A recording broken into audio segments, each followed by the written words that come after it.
कामदा एकादशी। युधिष्ठिर ने भगवान श्री कृष्ण से कहा, हे वासुदेव, आपको नमस्कार हैं।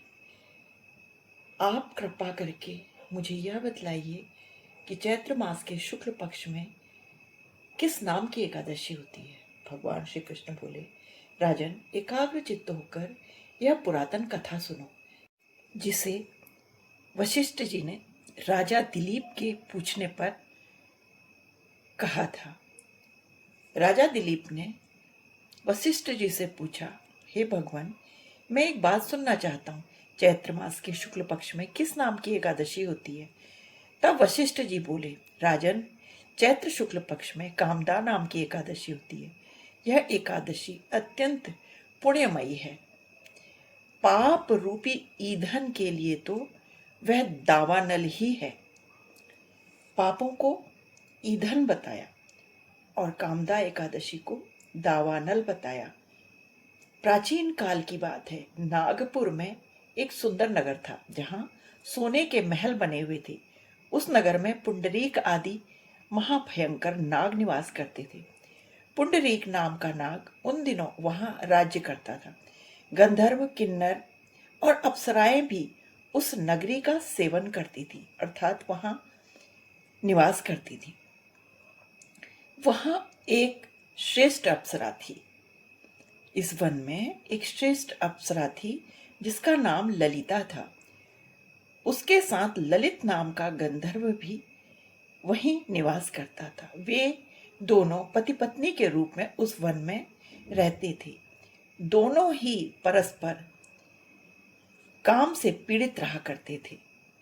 ललिता के हृदय में सदैव पति की मूर्ति ही बसी रहती और ललित के हृदय में सुंदरी ललिता का नित्य निवास था। एक बार की बात है, नागराज पुंडरीक की राज्यसभा में नृत्य और गान का कार्यक्रम चल रहा था। नागराज पुंडरीक के मनोरंजन के लिए नृत्य और गायन का आयोजन था। उस आयोजन में उस समय ललित का गायन हो रहा था, किंतु ललित के साथ उसकी प्यारी पत्नी ललिता नहीं थी। गीत गाते गाते उसे ललिता का स्मरण हो आया और ललिता के स्मरण के साथ ही उसके पैरों की गति मंद पड़ गई और जिह्वा भी लड़खड़ाने लगी। नागों में श्रेष्ठ करकोटक को ललित के मन का संताप ज्ञात हो गया और उसने राजा पुंडरीक को ललित के पैरों की गति रुकने और गायन में त्रुटि होने की बात बता दी। करकोटक की बात सुनकर नागराज पुंडरीक क्रोधित हो उठे। उनकी आंखें क्रोध से लाल हो गई। उसने गाते हुए कामातुर ललित को श्राप दे दिया, अरे दुर्बुद्धि, तू मेरे सम्मुख गायन करते समय भी पत्नी के प्रेम के वशीभूत हो गया, इसलिए तू राक्षस हो जा। महाराज पुंडरीक के इतना कहते ही वह गंधर्व राक्षस हो गया। उसका मुख भयंकर हो गया, नेत्र विकराल, और उसका स्वरूप देखने मात्र से भय उत्पन्न करने वाला हो गया। ऐसा राक्षस होकर वह अपने कर्म फल का भोग भोगने लगा।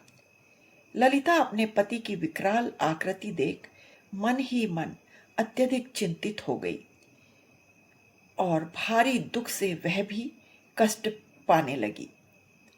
वह सोचने लगी, क्या करूं, कहाँ जाऊं? मेरे पति पाप से कष्ट पा रहे हैं। वह रोती हुई घने जंगलों में पति के पीछे पीछे घूमने लगी। वन में उसे एक सुंदर आश्रम दिखाई दिया जहां एक मुनि शांत भाव से विराजमान थे। वहां किसी भी प्राणी का एक दूसरे के साथ वैर विरोध दृश्यमान नहीं होता था। सब परस्पर प्रेम पूर्वक रहते थे। ललिता शीघ्रातिशीघ्र उन मुनि के सम्मुख गई और मुनि को प्रणाम करके उनके सम्मुख हाथ जोड़कर खड़ी हो गई। मुनि अत्यधिक दयालु थे। उस दुखी ललिता को देखकर वे मुनि इस प्रकार बोले, हे शुभे, तुम कौन हो, कहां से आई हो? मेरे सम्मुख सत्य सत्य कहो।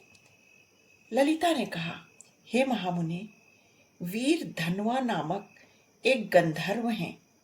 मैं उन्हीं महात्मा गंधर्व की पुत्री हूं। मेरा नाम ललिता है। मेरे स्वामी ललित अपने पाप दोष के कारण राक्षस हो गए हैं।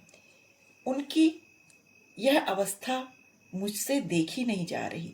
राक्षस होकर वह अत्यधिक कष्ट को प्राप्त कर रहे हैं। उनकी यह कष्टपूर्ण अवस्था देखकर मैं अत्यधिक चिंतित हूँ। मुझे कदाचित चैन नहीं है। हे ब्राह्मण, इस समय मेरे पति के प्रति जो मेरा कर्तव्य हो वह मुझे बतलाइए। हे विप्रवर, मैं ऐसा क्या करूं कि जिसके पुण्य के प्रभाव से मेरे पति राक्षस भाव से मुक्त हो जाएं? मैं क्या करूं? आप मुझे कुछ उपदेश कीजिए। तब ऋषि बोले, हे भद्रे, इस समय चैत्र मास के शुक्ल पक्ष की कामदा नामक एकादशी तिथि आ रही है, जो सभी पापों को हरने वाली और मनोकामनाओं को पूर्ण करने वाली उत्तम तिथि है।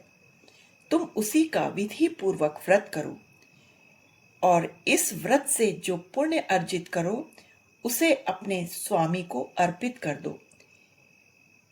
उस पुण्य को प्राप्त करते ही क्षण भर में ही उसके पाप का दोष दूर हो जाएगा और वह पुनः अपने स्वरूप को प्राप्त कर लेगा। हे राजन, मुनि का यह वचन सुनकर ललिता अत्यधिक हर्षित हो गई। उसने एकादशी को उपवास किया।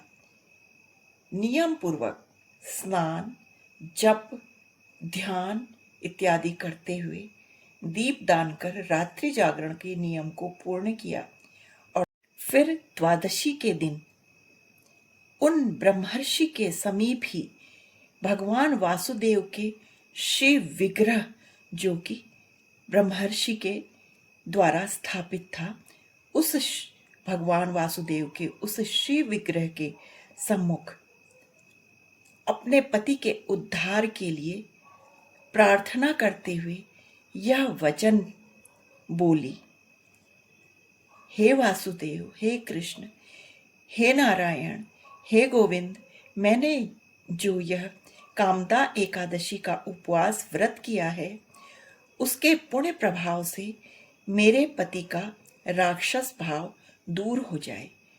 और वशिष्ठ जी कहते हैं, ललिता के इस प्रार्थना को पूर्ण करते ही उसी क्षण ललित का पाप दूर हो गया और ललित ने दिव्य देह को धारण कर लिया। राक्षस भाव चला गया और पुनः गंधर्वत्व की प्राप्ति हुई।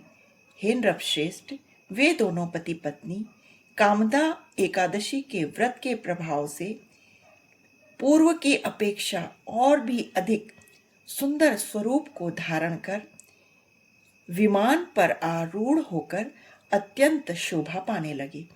यह जानकर इस एकादशी के व्रत का यत्न पूर्वक पालन करना चाहिए, क्योंकि जिस प्रकार ललित और ललिता के पाप को दूर कर ललिता की कामना पूर्ण हुई, उसी प्रकार जो भी इस व्रत का पालन करेंगे उनके पापों का क्षय होकर उनकी मनोकामना पूर्ण होगी। भगवान श्री कृष्ण कहते हैं, लोक हित के लिए मैंने तुम्हारे सम्मुख इस व्रत का वर्णन किया है। कामदा एकादशी ब्रह्म हत्या आदि पापों तथा पिशाचत्व आदि दोषों का नाश करने वाली है। हे राजन, इस एकादशी के महात्म्य को पढ़ने और सुनने से वाजपेय यज्ञ का फल प्राप्त होता है। हे राजन, इस कामदा एकादशी के महात्म्य को पढ़ने और सुनने से वाजपेय यज्ञ का फल प्राप्त होता है। ओम नमो भगवते वासुदेवाय। श्री कृष्णाय नमः। गोविंदाय नमः। नारायणाय नमः। अच्युताय नमः। केशवाय नमः। गोविंदाय नमः। गोविंदाय नमो नमः।